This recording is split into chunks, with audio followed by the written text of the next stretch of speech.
Okay, this is just pretty much an instructional video. It's just showing you how to put together a bread bowl. So what I did is I went ahead and went with a recipe for 2 loaves. And when I finished this recipe, because, okay, I'll be honest, I lost mine. So I had to refinagle this one. Because it's a little on the dry side, which is good. It prompted me to make this video. I like it a little on the dry side for a bread bowl. So whatever's left over. So basically what I'm going to do is take a basic bread dough recipe for 2 loaves, and I'm basically taking 1/4 of that. So I had a 2 loaf, and I already made myself a loaf. So rather than making myself another loaf, I'm going to use half of it and make the bread bowl with it. It is a lot of bread, but then again, it's a lot of fun to play with. I'm not going to put soup in mine this time because I don't have clam chowder, and you just don't go through all this if you don't get what you want. So I'm going to go ahead and make either tuna, I'll figure it out while I make this video, or egg salad to put in my bowl. You could put whatever you want in your bowl.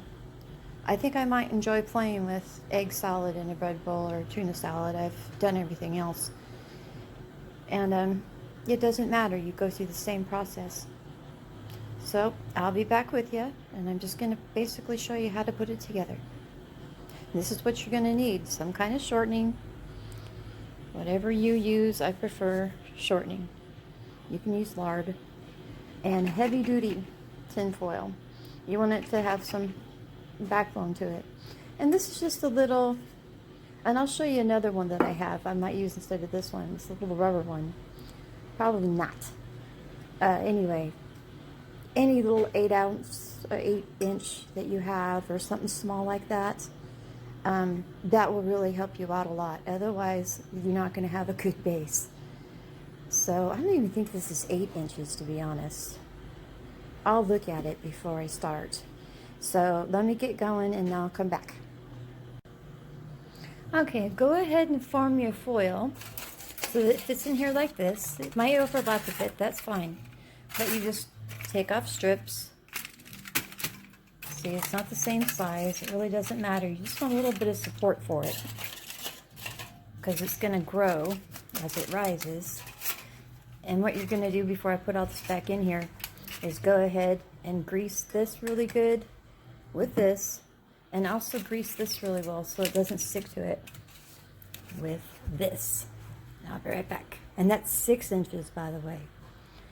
I think the other one is 8 inches, so anywhere between 6 and 8 would be fine. You're just looking for a good base, a good solid base.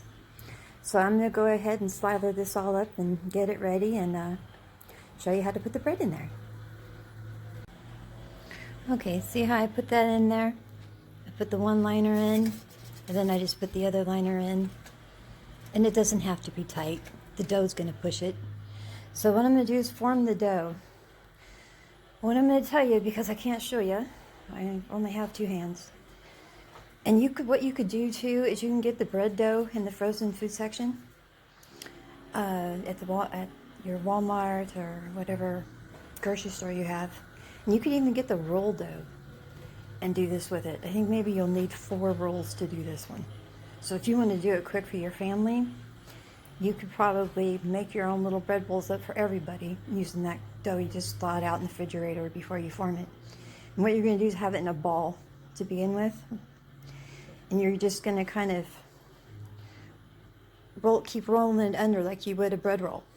If you're making a bread roll, you know how you keep pulling the top down and tucking it under and tucking it under and tucking it under, because you want to give it a nice consistency on the inside. I know I'm going to hollow out a great deal of this anyway. I guess it's just one of those things. Like a roll, you want it to have a nice consistency on the inside. You're going to be using those insides, by the way. So let me get my dough in here, because this is my dinner. It's kind of why I'm in a hurry, because if I don't make this, I don't eat. So let me get my bread in there and show you how I'm going to let it rise, because we got to wait for it to rise. Hold on. Okay, most importantly, the side that you tuck under should be your bottom. So, and make sure you pinch it together really well at the bottom. If for some reason you do not know how to make a bread roll or how to form it, I'll try to find a video for you. I'm just trying to throw this together for you for now. I can redo this when I have more time and I have a camera stand. But it's nice that you do that. You can go ahead and brush it with egg whites. I'm not going to for mine, but you can. But I'm going to go ahead and put this in the oven. And as phobic as I am, and I'm going to talk to you about that too, I'm going to go ahead and put a little bit of a warm cloth over the top, as long as it doesn't screw up my sides. Okay, so leave a little bit of room, because it's going to get big, kind of tint it up a little bit. Probably be nice if you did this on a cooking tray, like a cookie sheet. So I'm going to go put it in the oven. We're going to let it sit in there for about 40 minutes, see how big we can get it. That's what we're looking for, volume. And when it comes to me and all of my little phobias on cleanliness, you got to kind of take it, just kind of take it as who I am. I come from, that's how I was raised. So it doesn't have to be how you cook, it's how I cook. And I guess because it was drilled into my head all the time, maybe that's why I do it. But it's nothing wrong with how you cook. It's just how I cook. So I pick up on little things here and there. And a lot of times I just talk. So you do what you do that makes you and your family comfortable. And try not to let what I say bother you too much. But I am one of those people. But when it comes to stuff like chicken and poultry, anything along those lines, I'm like Hitler in the kitchen. Bleach, bleach, bleach, bleach. Anyway, wash your hands, wash your hands, wash your hands. So we're going to go ahead and let this rise. And I'm saying all this basically because I'm not keeping this for, I'm going to redo it. I just know that there was a couple of people that wanted to know how to do it. So I thought I'd put this one together real fast to do for now. So we're going to put that in there and then we're going to check on it. 40 minutes. Okay. This isn't counting now, long run anyway. If I was using one of those rubbery bowls to cook in, I would have put that on a cookie sheet for sure to give it some stability, because those rubbery bowls don't have any support. No, this happens sometimes. It's been 40 minutes and it didn't do much of anything. But then again, I looked outside earlier today and it looks like we need rain. So that's when I go to my tried and true. I'm going to go ahead and boil up some water with some cinnamon sticks in it. Get some good smells going in here. Get a little bit of moisture. I think that's what it needs. So we'll come back and check on it. I wanted to show you that because it happens. It happens, and that's why it's not always good to plan for dinner unless you do this in the morning. And it doesn't matter if it airs out because it's going to get wet anyway. But we're going to come back and check on this in another 40. We're going to give it another 40 minutes. And we're going to let that simmer on the stove for a little bit and help it out.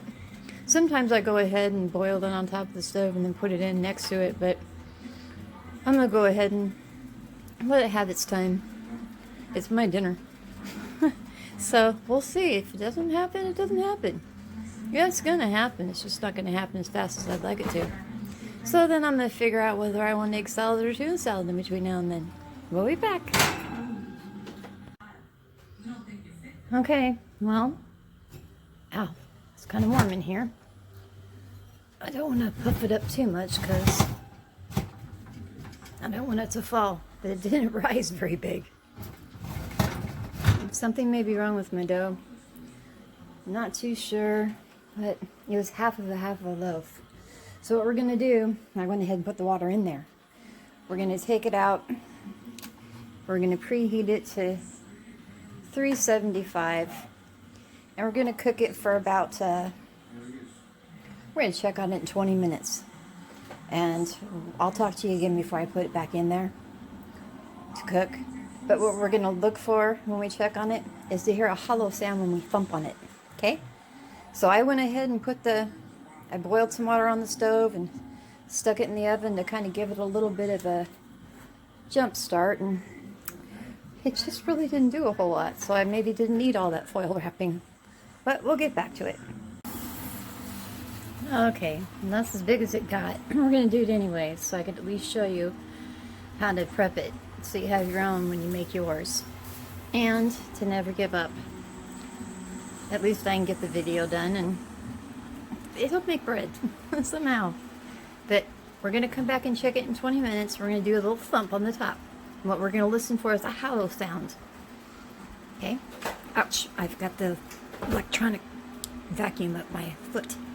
So, anyway, we're going to come back and check this and see if it's done, and if it is, I'll show you what we'll do next.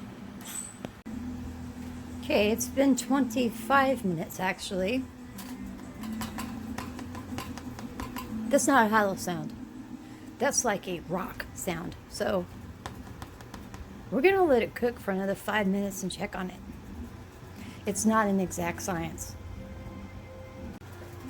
Okay, so this is a total of 30, and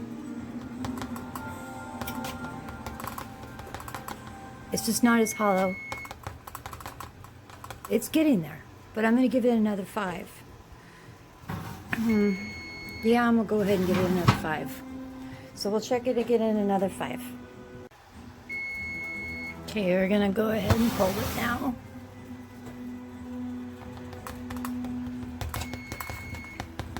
That sounds a little bit better.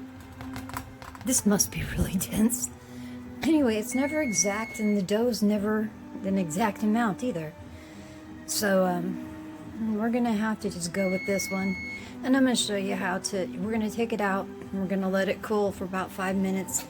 Then we're gonna sit it on the wire rack and let it cool completely before we, well, tear it apart, and I'll show you how to use it, okay? So, there you go. I didn't use any egg whites on the top.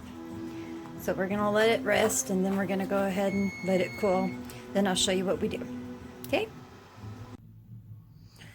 All right, well, he's a little small, but we let him cool off. And I just kind of wanted to show you. I haven't really done anything with my house. I really want to show that. See, we got a nice shape. Got a nice flat bottom. It's gonna have a nice shape to it. So what I'm gonna do, and I got a very sharp knife. The last video I did like this, the one I lost, I cut myself with this sharp knife.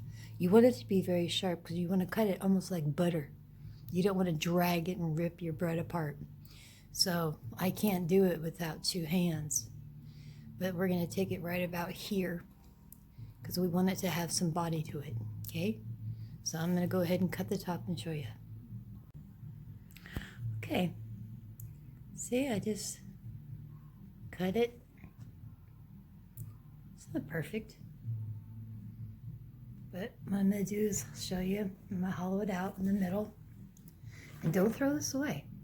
You're going to want this for your soup. And yeah, at this point in time, I'm not eating this.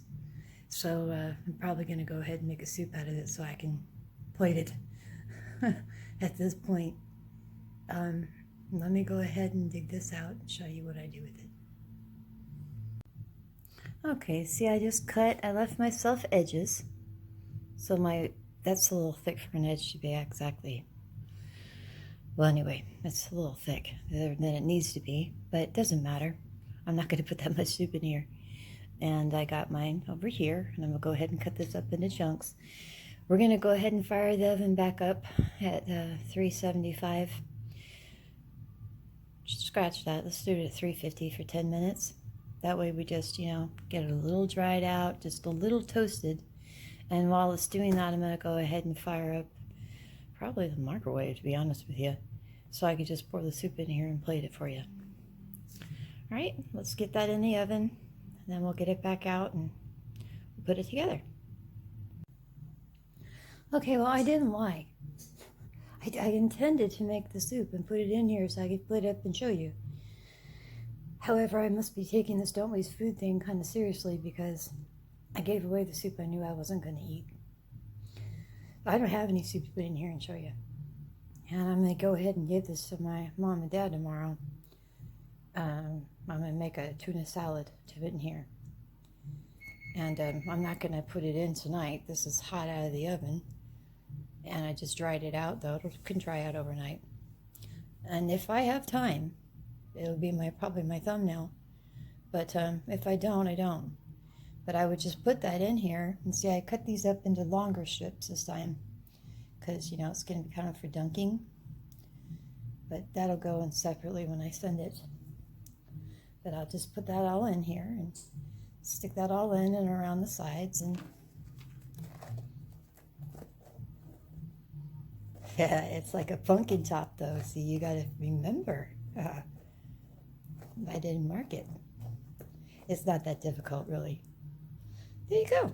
So, you got your little bread bowl. I hope you know that I really had to push myself to finish this. So, I hope it was some good to you. And if nothing else, you'll have yourselves a little bit of bread. And with your little soup in there, take a picture of it, would you? When you make it, and send it to me so I see it. Have a good night. I know I will.